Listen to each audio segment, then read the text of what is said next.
الحمد لله رب العالمين الرحمن الرحيم مالك يوم الدين إياك نعبد وإياك نستعين اهدنا الصراط المستقيم صراط الذين أنعمت عليهم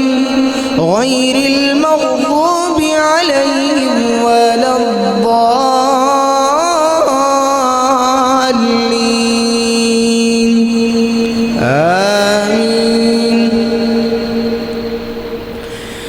الرحمن علم القرآن خلق الإنسان علمه البيان الشمس والقمر بحسبان والنجم والشجر يسجدان والسماء رفعها ووضع الميزان ألا تطغوا في الميزان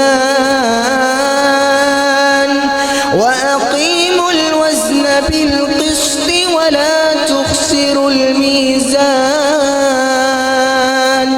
والأرض وضعها للأنام فيها فاكهة والنخل ذات الأكمام والحب ذو العصف والريحان فبأي آلاء ربكما تكذبان خلق الإنسان من صلصال كالفخار وخلق الجان من مارج من نار فبأي آلاء ربكما تكذبان رب المشرقين ورب المغربين فبأي آلاء ربكما تكذبان مرج البحرين يلتقيان بينهما برزخ لا يبغيان فبأي آلاء ربكما تكذبان يخرج منهما اللؤلؤ والمرجان فبأي آلاء ربكما تكذبان وله الجوار المنشآت في البحر كالأعلام فبأي آلاء ربكما تكذبان كل من عليها فان ويبقى وجه ربك ذو الجلال والإكرام فبأي آلاء ربكما تكذبان يسأله من في السماوات والأرض كل يوم هو في شأن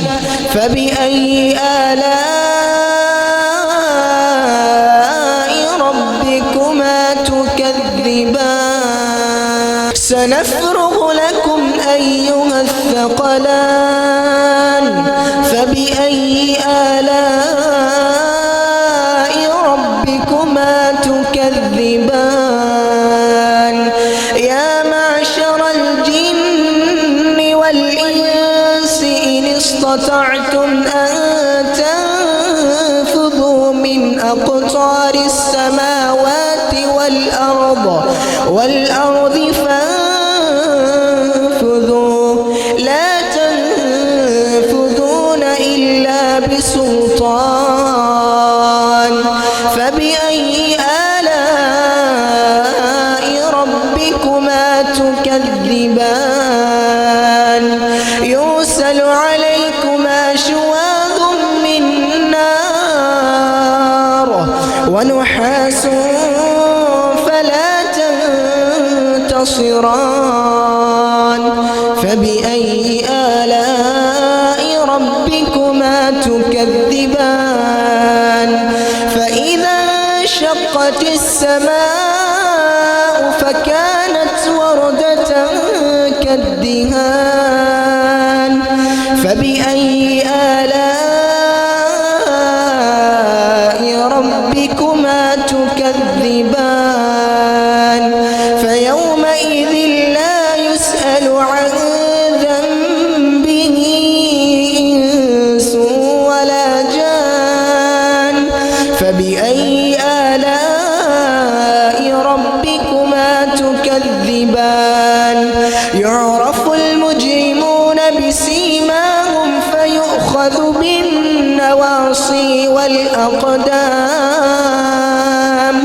فبأي آلاء ربكما تكذبان هذه جهنم التي يكذب بها المجرمون يطوفون بينها وبين حميم آن فبأي آلاء ربكما تكذبان